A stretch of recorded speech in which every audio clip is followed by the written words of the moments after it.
Narinig ba ninyo ang tunog ng aswang? Ang aga-aga pa. Alas 2 pa lang may aswang na. Ayan o.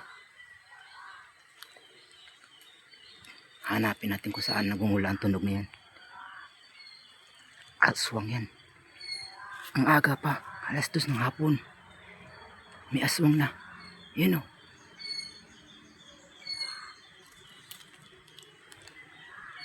Ayan. Anong klaseng aswang yan? Dito sa punong kahoy na nakatakot. Ayan.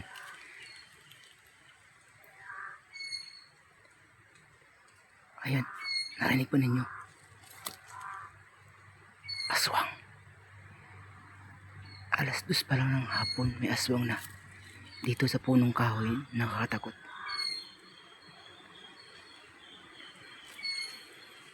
At ayan. Aswang. Lapit tayo dito sa punong kahoy.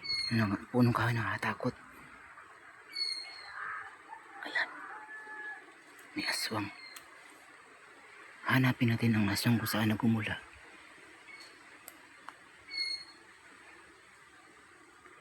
Dahan-dahan na lang tayo. Nawala na yung tunog ng aswang. Ayan. Nawala na yung tunog ng aswang. Saan ka aswang ka? Magpakita ka ng aswang ka. Ang aga-aga pa may aswang na agad. Alas 2 pa ng hapon. Nawala ang tunog ng aswang nung kumuha ako ng video. Nawala ng tunog. Tahimik tayo. Saan ba yung aswang na yun? Nawala ng aswang. Siguro naramdaman na dito na tayo. Kita ninyo guys yung punong kahoy na nakatakot. Nandito na pa rin tayo. Punong kahoy na nakatakot na namumunga naman sa anas. Kasi dito sa punong kahoy na ito, dito nagkaroon ng mga kababalaghan. Nakaroon kami ng tunog ng aswang gaya kanina. Narinig natin yung tunog ng aswang. Ito pong punong kahoy na nakakatakot. Yung namumunga ng mansana sa kaubas. Dito po ay narinig natin tunog ng aswang. Kung mapansin ninyo yung punong kahoy na ito, ay may tunog yun ng aswang kanina.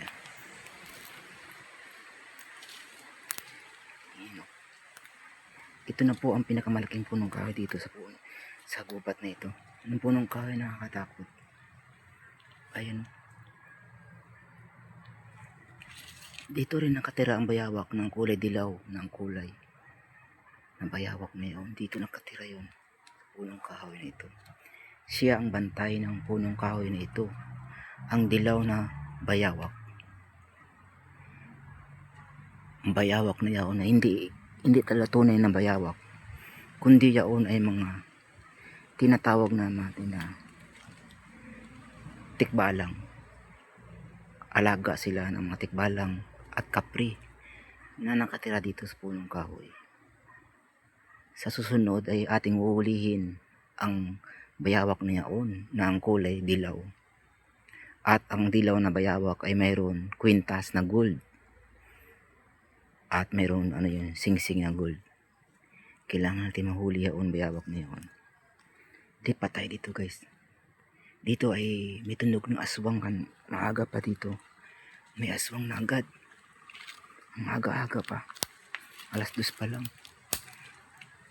Alas 2 pa lang ang aswang na agad. Mayroon na agad. Aswang. Tingnan natin dito. Ang bunga. Kung papansin ninyo sa araw ito, ang laking punong kahoy na ito. Dito sa taas ay nagpapahinga ang bayawak na dilaw. Ang bayawak. Ayun guys, narinig nyo aswang. Mayroon pa yung aswang. Malayo na dito ulit. Dito, namumunga ang mansanas na yun. Dito napakataas ang punong kahoy na ito. Napakataas. At sa taas ay namumunga ang isang bunga ng ubas. Ang ubas na native doon sa taas. At nawala na ngayon ang bunga ng mansanas. Pag titingnan ninyo ang punong kahoy, napakalaki. Ayan, napakalaki niyan.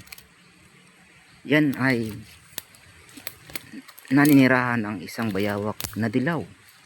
Dito natin matatagpuan sa punong kahoy na ito. Napakalaking punong kahoy na ito. Kanina pa lang narinig ko ng tunog ng aswang. 2:00 pa lang ngayon ng hapon.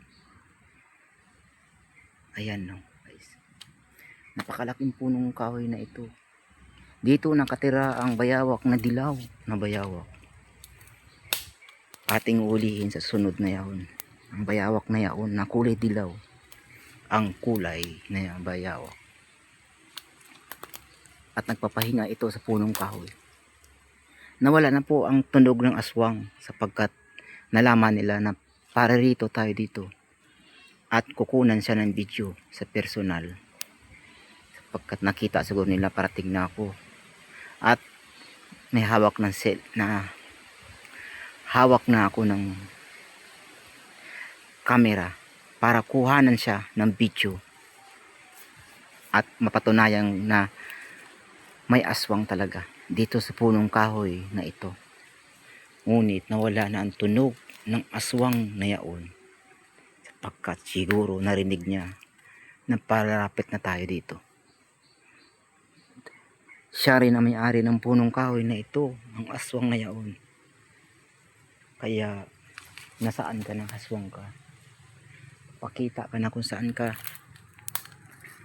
Pakita ka. Bayawak na dilaw. Magpakita ka na. Ngayon din.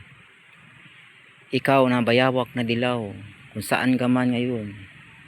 Magpakita ka na. Para malaman mo talaga kung kuhanan kita ng video na ito. Ikaw ang may-ari ng puno ng ubas na ito at puno ng mansanas. Na ikaw ay bayawak na dilaw ang kulay. Nakita na kita na nakaraan araw. Nung wala akong bitbit na kamera. Kahit hindi kita nakuhanan. Nakita ko po ang isang bayawak na dilaw dito sa punong kahoy na ito. Na mayroong kwintas na ginto. At may singsing na ginto. At ang kulay ni dilaw na bayawak. Kakaibang bayawak na yaon. Nakita ko dito sa punong kahoy. Subalit wala akong dalang kamera upang kuhanan siya ng video man. At ngayon may dala akong kamera. At hindi siya nagpapakita sa ngayong araw na ito. At tunog ng aswang ang narinig ko kanina. Tunog ng aswang lamang. At kung makikita ko na ang bayawak na dilaw, makukuha ko na ang ginto ng kwintas na yaon. Tandaan ninyo ito, may butas dito sa punong kahoy na ito. Dito na talaga nakatira ang bayawak na dilaw na yaon. Sapagkat gagawa tayo ng silo sa sunod na araw na yaon. Nagpapagawa tayo ng silo para hulihin natin ang dilaw na bayawak na yaon. Pag tingnan ninyo dito, may butas dito. Napakalaking butas na yaon. No? Ibang klaseng punong kahoy na ito. At kuha natin yung video. At iyaon sa ilalim. Nakatira ang isang mga bayawak na dilaw. Guys, tingnan nyo guys. May underground. Mayroong underground ang punong kahoy na ito. Pag tingnan ninyo. Ayan o. Napakalaking punong kahoy na mayroong underground. Yan, mayroong underground. Nandyan po, nakatira ang bayawak na ang kulay dilaw. Na bayawak na yaon. Dilaw na kulay ang bayawak. Dito sa punong kahoy na ito. At nakita ko talaga ang bayawak na yun. Ay may kwintas na ginto. At mayroon singsing na ginto. Ang bayawak ngayon. At pabalik tayo sa sunod na araw para hulihin natin ang bayawak na dilaw. At subalit ang aswang ay wala na. lumipad na dito sa punong kahoy. At nakikita ko kanina dito lang yun, no? Ang aswang na yun. Sa taas. Tumutunog siya. Ngayon, nawala na bigla.